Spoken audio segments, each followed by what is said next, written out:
Welcome to episode, geez, I think we're on episode 9 now. Prevost H345, beautiful bus. This is part 2 of the generator install, or the light plant install. And yeah, hopefully you enjoy the episode. And it almost finishes up, the generator install. There's just a few minor things to do. Other than that, it's just about finished up. Thanks for watching.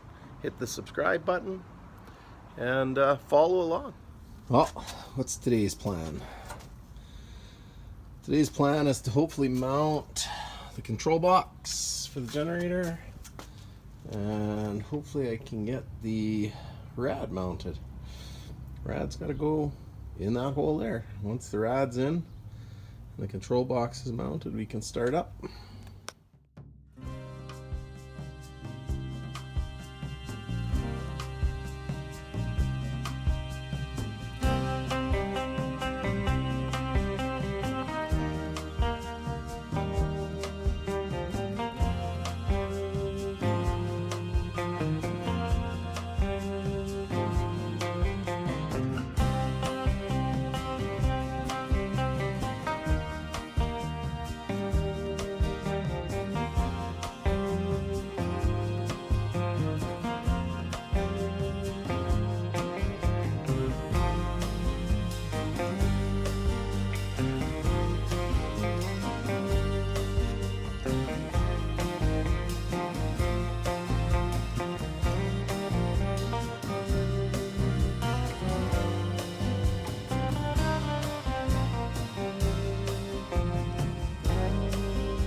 Here we are back at the generator, making some headway. Have the rad installed now. So rad's in there, overflow bottle's in there. Exhaust needs to be hooked up, and I'm just about to hook up this power box here now. That's going to go on that side. So we'll get that done and share some more with you. But the rad was being awful difficult to mount, and getting it exactly right. It was not an easy process, so it took me quite a long time, or a lot longer than was expected.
The big question on everybody's mind, I guess, is why the light plant? Why'd you pick a light plant to as a generator?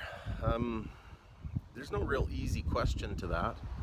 The biggest thing is I wanted the most power for the least amount of money, and I wanted a diesel generator. I didn't want to do gas.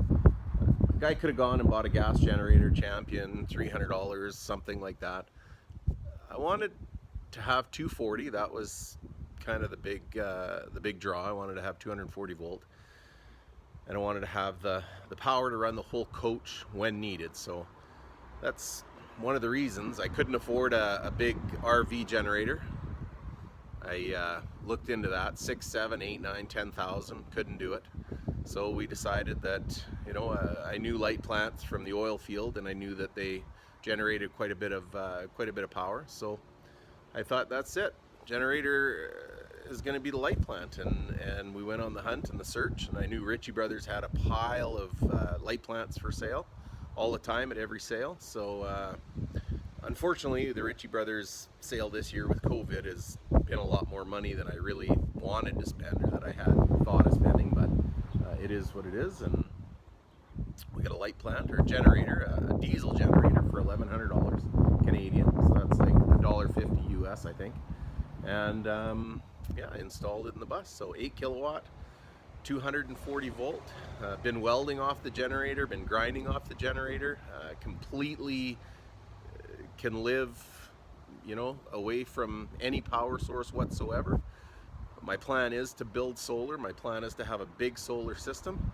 But with an H345, I also have the room to run a big generator if I want to, and I have the space for it. So I don't need to worry about space, and I got plenty of it. So I put a big generator in, and it runs the bus without any issues. So once I get my solar system in, and I run 100% solar, I'm hoping that I don't have to run the generator anymore. But until that point in time, if I'm ever somewhere that I need to have 240 volt and run a welder and fix things and do things on the coach, I can. I have that power. I have that ability.